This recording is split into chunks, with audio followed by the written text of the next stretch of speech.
You found it. Your home for the best content on your favorite team, the Fighting Tigers of LSU. Do us a favor, subscribe to the channel, leave your comments below, and be sure to smash that like button.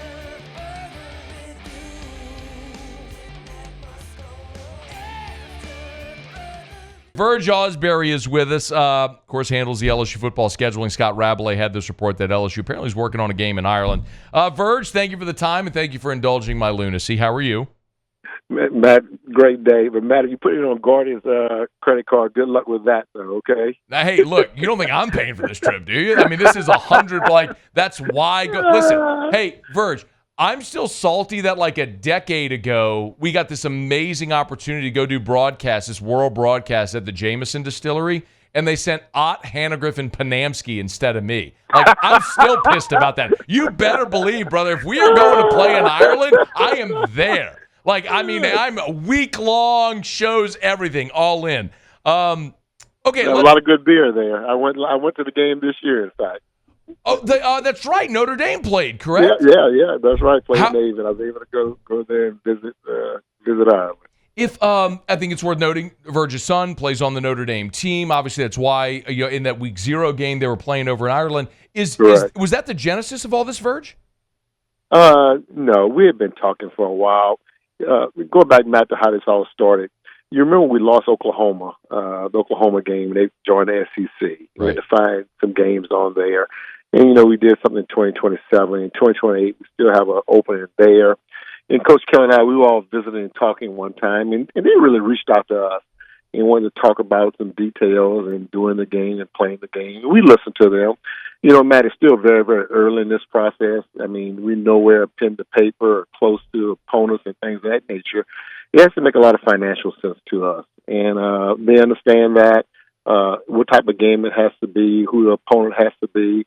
Maybe somebody is in the SEC who wants to play one of the games over there. Usually conference schools, they decide to play a game over there, not one of our home games. Maybe another team in the conference on the lower division.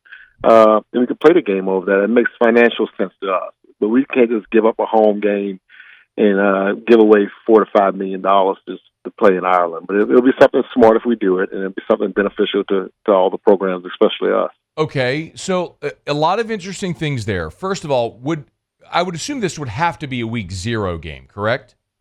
Yes, correct. It would be a Week 0 game for us. So you'd play in Ireland, again, hypothetical. I'm not saying it's done. Mm-hmm. But so you'd play I'm just working through the hypothetical. You play in Ireland Week 0, then Week 1 you'd come back and play like an FCS opponent or something like that because of the travel. You'd want a lesser test in Week 1? You would. And depending on that year, to have 2 open weeks or 1 open week also. That'll play in that too, how we set the schedule. And you probably would want to play a game then and have the open week later in the year for SEC opponents and tougher games that you're going to play in that year. But, yeah, it'll be a Week 0 game. You could play Week 0 games overseas, and that'll be beneficial and get that game in that way. How it was interesting that you said it potentially could be an SEC opponent. How would we know what the future opponent schedule would be? And that'll be working closely with the SEC on that, and the team you're playing and who you're playing, and they would have to want to do it too. And that's why I said there's a lot of moving parts to this thing to make this thing work. You could play a non-conference opponent, but we have to be very careful right now, Matt. Also, let's say if we go to 9 games, I'm just hypothetically, it's not definite that we're going to play 9 SEC games, but if we play 9 games, we have to make sure that we have the right mix of 5-4. We definitely have to have 5 games in Baton Rouge because, for us to make budget LSU, we have to have 7 home games, and that's required. So I can't have an off year where some years if we go to 9 games, we're falling down and we're only playing 6 home games because we're scheduling the game out of conference.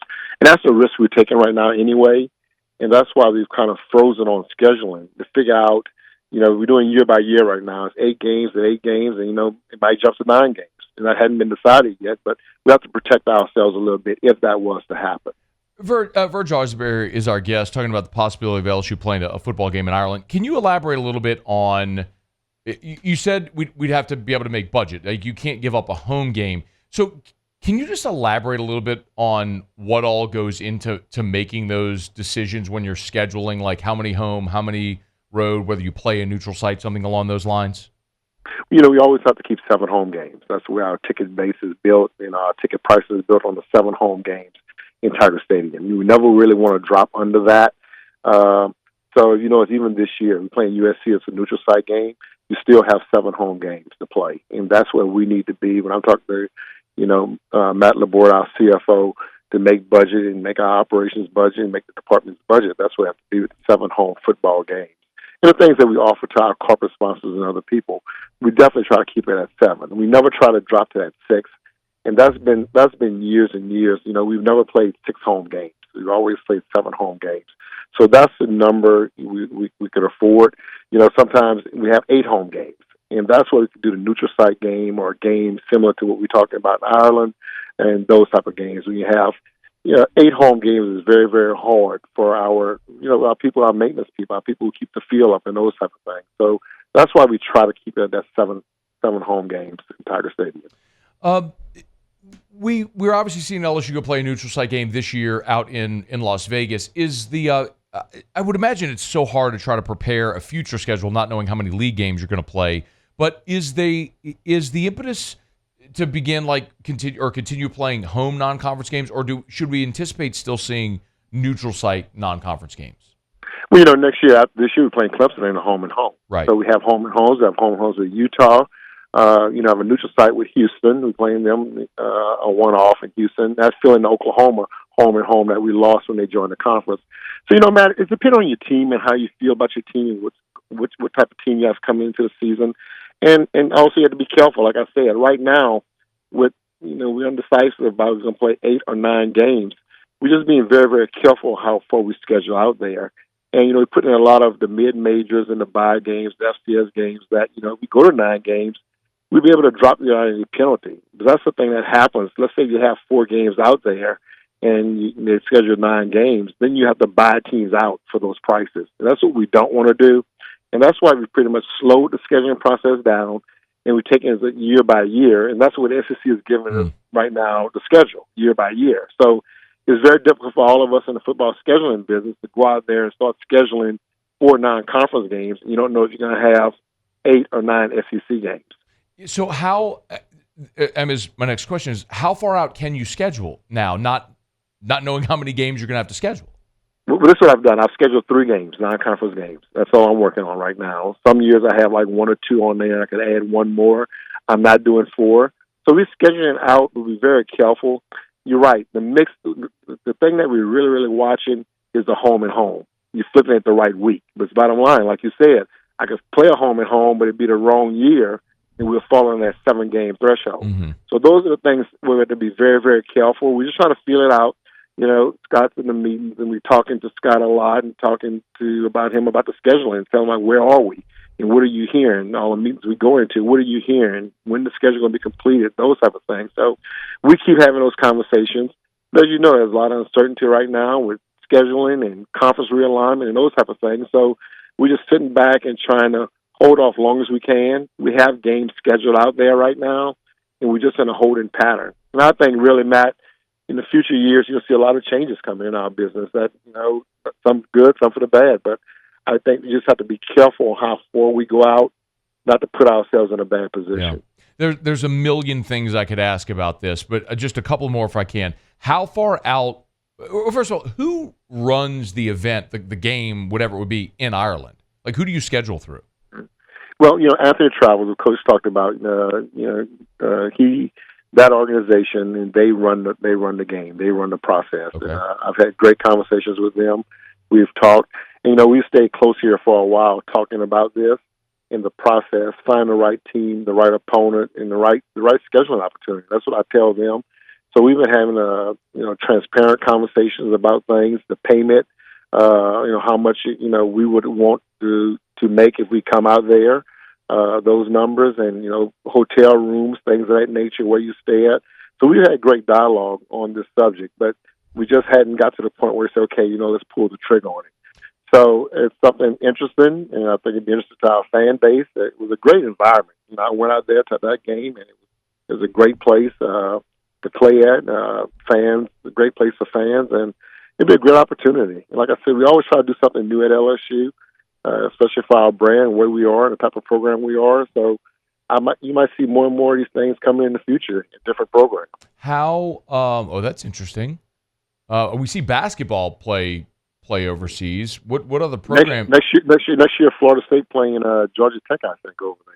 Right. Florida State, Georgia Tech. I think they're playing next year over there. So every year there'll be a game in Ireland. No matter who it is, there'll be two schools playing over there. Okay.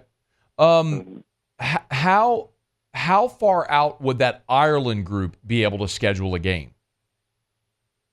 I think they have some openings there to do some things. And I think LSU brings a lot of interest to them. They get a opponent like LSU on the right year. I think they'll make it work. That's what I've been told. Okay. They really want a program like ours there. So Brian Kelly helps too. He has a lot of connections with that group, and he's done that at Notre Dame. So it really helps to have the conversations. And I've been talking to Brian and talking to my friends who run the game, and just building relationships. And we meet every time we get a chance. If we had a conference or something, and just talk about it, how we see this thing working out. Could you get me a field pass for the game itself? I'll get you one, Matt. I'll probably get you one. I'll put Gordy on top and keep you down low. Oh, man. Forget Gordy Rush, man. When he'll be down there anywhere doing a sideline for the radio network, I just want to make sure if they make him stand in the end zone, I just want to be like, I want to be on the sideline. I mean, I'll run BK's wires or whatever I got to do. That's all I do. I give Gordy a hard time. He's an old teammate of mine. So man, I give him a hard time. Well, he deserves a hard time, Verge. Go look at his Twitter today about this stuff. He's ribbing it to me about Panamsky, Ott, and Hannegriff going to Ireland back in 2011 or 12, whatever that was. So any opportunity we have to poke him in the eye with a sharpened popsicle stick, I'm for it. Okay, this is exciting news, man. I think LSU fans are going to be pretty pumped if this opportunity comes. I mean, every time there's been sort of this novelty travel experience, if it was Rose Bowl, if it was Lambeau, the LSU fans go en masse. I think it would be the same thing for Ireland. It's got a lot of people excited. He's Verge Ausberry. All right, Verge, we appreciate it, man. Thank you so much. Thank you, Matt. Have a good weekend. Hey, thanks so much for watching. Please leave your comments. I love to interact. And be sure to hit the red subscribe button below.